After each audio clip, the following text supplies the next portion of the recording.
Hello, everybody. So we're going to talk advanced automations. Basically, we just needed an excuse to talk automations twice because there's a lot of things to talk about with automations in JobNimbus. So we're going to run through new sales experience automations. I'm also going to talk through a little bit of automations on kind of your production side. Some of the best practice for just kind of set yourself up well with automations. So a little bit of a different style of session today, but either way, we're the Genius team. We are a group of people working at JobNimbus that support kind of our medium to small businesses. We also run workshops, webinars, and you can see us at events. We basically serve as consultants for JobNimbus, and we work with people like you. Yeah, I'm Colton. I run the Genius team here. I don't have to do these webinars, so it's kind of a pleasure to come in and do one of these. So, how do automations work in JobNimbus? So they use a when, if, then logic, which I'm going to walk through exactly how that's built in a minute here. But basically, it's there's two types. There's event based and there's time based. So an event based triggers from when something happens or changes in the system. You can set up an automation to then do something else. So when something happens, if is your filters basically, then we do something. And time based is actually pretty much the same, but we can do it before or after an event. It's really good for follow ups, things like that. So event based automation send it immediately after a condition is met. So when this happens, if these things are part of it, then we do this. Really common ones are notifications. So notifying someone of something or creating tasks is very common. So one of my examples in a minute here is all creating tasks, sending follow-ups, sending thank you emails, or thanks for signing up, or thanks for your business, or queuing up kind of a 5-star review. Those are really common event-based automations. And then time-based automations are very similar, but we can kind of schedule it. It's a good way to do a scheduled type of automation. So, for example, the most common one that I see is an appointment reminder. So, when you're setting a task or something in the calendar of JobNimbus, you can do an email or a text that's just like, "Hey, we're going to be there in a couple hours. Let us know if things change. We need to reschedule, but just reminding you we're going to be there in a couple hours." That's a really common time based. Or other common ones are just follow ups. It's been a week, I sent you an estimate, or you owe us some money, so please pay your bill. That kind of thing. Those are kind of your time based automations. So some examples here. On the left, we have it's an estimate signed status change. So, for example, when an estimate is approved, so that would be if your status equals approved, then we're going to change the status. So, a really common one makes things a little more simple on your end. You're sending estimates to JobNimbus, they sign it. It's automatically, when they sign it, going to get changed to approved, which then will automatically now, with this automation, change your job to move into signed contract. So it can move things along the board as well. So really common one there. The other one that we have here is, like I said, an appointment reminder. So time-based automation. If your task, so you probably want to throw filters on these types of things. Otherwise, you're gonna be sending tons of texts and emails and things like that. But really common one. I have this one set to be 2 hours before the start time. If it's an initial appointment, it's going to send them a text. So you can actually schedule texts as well. You have to have Engage enabled, which is an additional fee, but you have to have Engage enabled, and texting is actually a really good way to reach homeowners. Typically, it's actually a good way for us to reach you as well. So texting generally a good way to reach people, and yeah, here's an example of that. So when I was talking earlier about when, if, then logic, this is kind of how it plays out on an actual automation. When logic is right here at the top. There's kind of two sets of filters in the JobNimbus automation. So it's when, and so that when pull down, which I'll show you in a little bit here. There's lots of things we can trigger off of, but it's when this thing happens, and then if is your filter. So when this thing happens, and it's in approved status, or it's a certain task type, that's your filter, then we're doing this thing. So what are we going to do afterwards? That's kind of how these are built. um, so yeah, on the left here, it's When an estimate's modified, if it's approved, then we're going to move the status of a job. Same thing on the right. When um, 2 hours before our start time and it's an initial appointment, then we're going to send a text. So that's what we mean by when, if, then logic. That's kind of how all automations are built. And then a couple more examples here.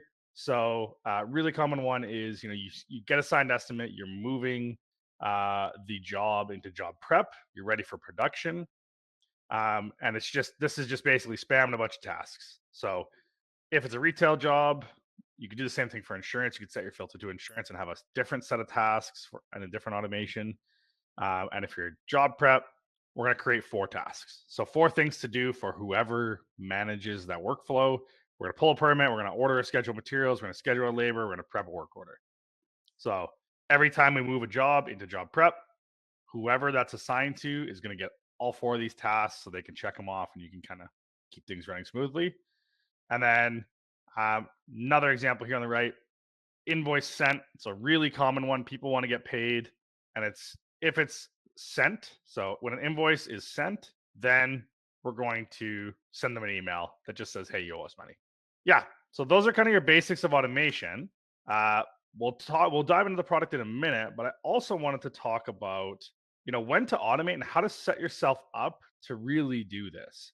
So it's cool. We all want to automate things, but it's kind of hard to go from no automations where a lot of customers are to actually automating a bunch of our workflow. So I wanted to talk through basically standardizing your process. So basically, we kind of recommend doing this in 4 different steps: documenting things you do, identifying areas where we can automate, try and solve really common issues, and then implementing it. So, really, like what I recommend people do is get a whiteboard, or if you have a whiteboard in your office or whatever, sticky notes if you have to. Write down basically every part of your process, from talking to a homeowner all the way to invoicing, and just document in as much detail. Each sticky note could be a step, as much as you can. And some of this might require talking to your team. So you could ask your team members to write down different phases if you have someone responsible for billing and you're not really sure, whatever. Document it that way.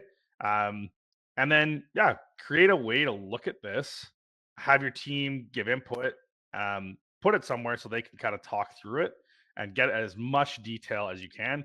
Document your workflow. So your job workflows should do this to some degree. So this is actually a good opportunity for automations, but it's also a good opportunity to optimize your job workflows in JobNimbus. But yeah, create a document or some sort of visual representation of your workflow, and then you can use that to help automate. So identify areas that are difficult and that you could change. Again, going to your team for feedback on things like this is good, but what takes time and what is sort of just busy work?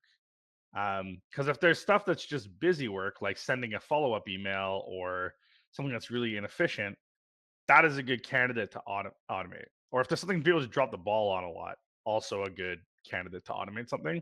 So yeah, that really common one is the tasks. And if you have people not using tasks in JobNimbus, you could also just send your own people an email that says, "Hey, you got to do these things." Um, if they're not good at tasks, a lot of people are not great at using tasks in JobNimbus. So if you want to send your team an email to tell them to do stuff, that's also okay. But yeah, identifying areas where you can fix things and then solving it. So you want to come up with solutions here that are reducing your double entry, relieve bottlenecks, speed up the process, and just automate things that don't need to be done by a person, especially if it's particularly routine. That is a good candidate for automations, and then implementing it. So, but we have like an automations recipe section of our support.jobnimbus.com that kind of talks through a lot of the most common ones. That's the most common question we get, one of the most common automations.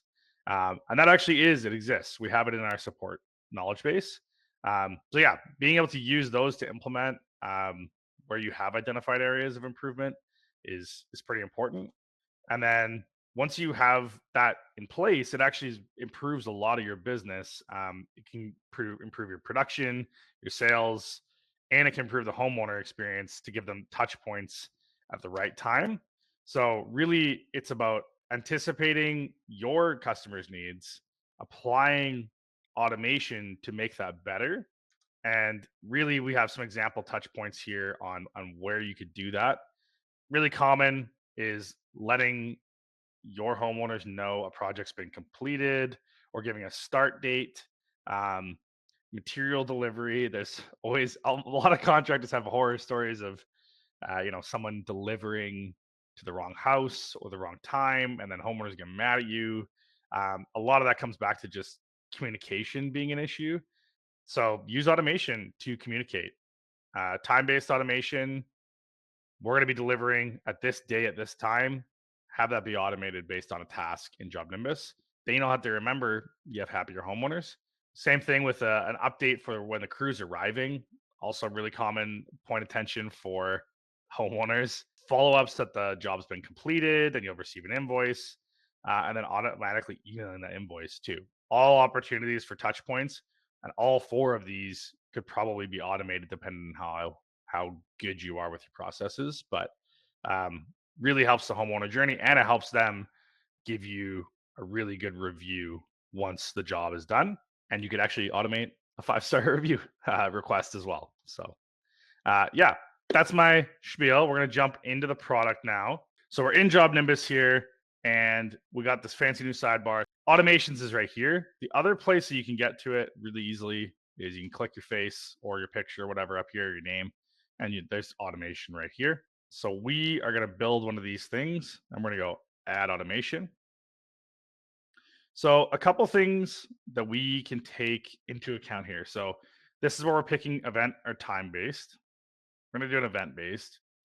And then it's our when logic again, right here at the top. And we can click this. These are our options. So we can pick triggers based off all of these things, work orders, material orders, jobs, tasks, whatever. Generally, most people are working out of jobs. They're moving things through statuses, things like that. So jobs is the most common. And then probably the ones after that are estimate and invoice. Those are the other two most common. I don't see a lot of people using these two, attachment activities. Some people doing stuff on material order. So we'll do a material order one here because we did talk about this. So we could go when a material order is created.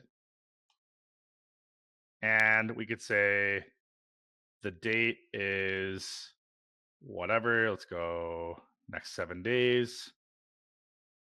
Boom. So it's when. If the date's the next 7 days, we could send, and then it's what are we doing? Then we want to send an email. And then if we're sending an email, we need a template. These are the templates I have in my account. They're pretty generic, but what you could do is you could make a template here for material orders created in the next 7 days, and you could have the template autofill the time that the materials are supposed to arrive. So if you're scheduling that in the calendar in JobNimbus, we could add logic to basically say when that material order is going to arrive. So I'm going to go send email, continue. We pick our template. I don't actually have a template for this, but I will go this production one. That's a reschedule appointment. But and then who is going to get this thing? So who is this going to go to? Primary contact is generally the most common. So that'd be your homeowner in a job. And then what a lot of people will like to do is they will want to CC basically either the owner or the production manager or the sales rep or whoever's assigned to the job. So the most common I would say is current assignees. So if you have someone who manages your production, it's a good way to notify the homeowner and your, whoever manages this, so that they can kind of keep an eye on things. You can also add attachments here. So if you have documents, you could like dump a document as well. If you have terms and conditions, you have warranty sheet, that kind of thing, and then you'd save it. So this is when, if, then. So when material is created, if the date's the next 7 days, then we're going to send an email. So that's kind of a common one. We need to name this. and then you could save it. I'm actually just gonna close that. And then we'll do another example here on time-based. So we're gonna go time. Same thing here. We can trigger off of all of these types of things. Let's go estimate. Actually, let's go payment or invoice rather. Get people paid. Not strictly estimate related, but okay. So it's when an invoice, and then we need to go set up basically filters kind of here and here. So we can go when an invoice, and we'll go is due. We could go, 5 days after, 7 days after due date. You can go before as well. So you could do, 3 days before the due date. You want to do something, but we'll go 7 days after the due date, and then we have these little things on the next at. So a lot of a lot of you small business owners, you're working a lot of hours, and you might be working, you might have families, you might be working late. So you could actually schedule this. So you could say, 8 a.m. or 8:30 a.m.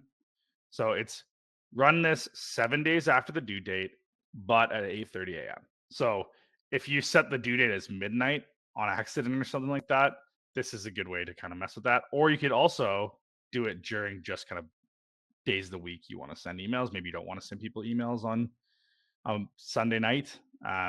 You can also do that. So that's when. A little more complicated with the time-based automation. And then our condition is our filter. So 7 days after the due date. In this case, we probably actually don't really even need another filter, but if the status isn't sent, so that would be a good filter to have. So if the status is still sent, it's not received back anymore. It's 7 days after the due date. It's still sent. It's not signed or sent back. So it's when, if, then what are we doing? So we could create a task to follow up. That's commonly I see that a lot. Not super ideal, I would say personally, because then you still got to follow up. You got to manage your tasks. It does notify someone, which is good, but I think it's better to just send a text or send an email. So we'll do send a text here. And the difference between texting and emailing in JobNimbus when you're using automation is you can actually just write the text here, and you could, hey there, your bill is overdue, blah, blah, blah. So we can write a text here, and then it's the same thing. We're selecting recipient. In this case, we'll just go send an email, actually, because I have an email that is invoice balance open. I think everyone basically has this as a default, that template there. You want to assign that to your primary contact. Maybe you want to notify the production manager or whoever manages your billing. Could be current assignees. Save that. We'd name it reminder or invoice reminder 7 days. And you could do multiple of these. So we could save that. We'll go down. Invoice reminder 7 days right here. We could also duplicate this, and we could do another one, 14 days. So I duplicated it, changed the name, changed the time. If it's still sitting in sent, and we're 14 days after, we can send another one. Save that. So that's kind of automations. Yeah, should be good to go. And thanks so much for coming, and feel free to reach out anytime. Awesome. All right. See you later. See you guys.